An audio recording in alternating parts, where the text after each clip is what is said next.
Fundamentals of partnership accounting.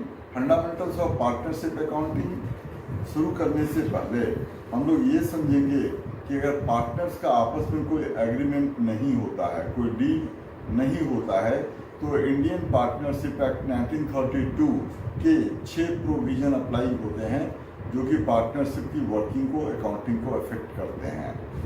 एक एक करके वो समझेंगे, 6 याद रखेंगे। इस पर एग्जाम में MCQ आते हैं। फर्स्ट है इंटरेस्ट ऑन कैपिटल। अगर पार्टनरशिप डील में इंटरेस्ट ऑन कैपिटल के बारे में कुछ नहीं कहा हो तो फर्म किसी भी पार्टनर को कोई भी इंटरेस्ट ऑन कैपिटल नहीं देता है। दूसरा है इंटरेस्ट ऑन ड्राइंग।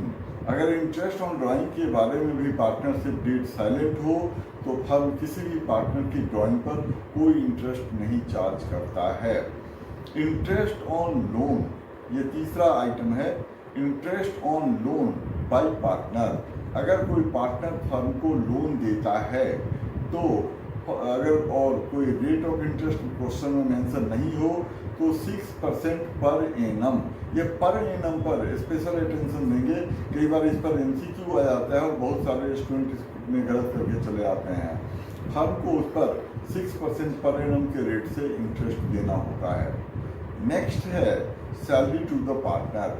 किसी भी पार्टनर को कोई भी सैलरी, कोई भी रेम्यूनरेशन नहीं मिलता है अगर डील में कुछ नहीं कहा है तो। नेक्स्ट है एडमिशन ऑफ नेक्स्ट है प्रॉफिट शेयरिंग रेशियो। अगर पार्टनर्स का आपस में कोई प्रॉफिट शेयरिंग रेशियो के बारे में एग्रीमेंट नहीं हो तो सारे पार्टनर इक्वल होते हैं।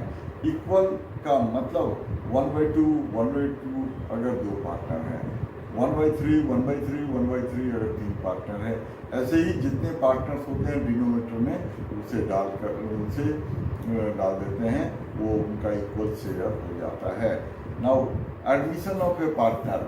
अगर कोई नया पार्टनर को एडमिट होना है तो जब तक सारे पार्टनर एग्री नहीं होते हैं तब तक एडमिशन, नए पार्टनर का एडमिशन नहीं होता है। अब हम लोग अगले कॉन्सेप्ट को सीखते हैं। अगला कॉन्सेप्ट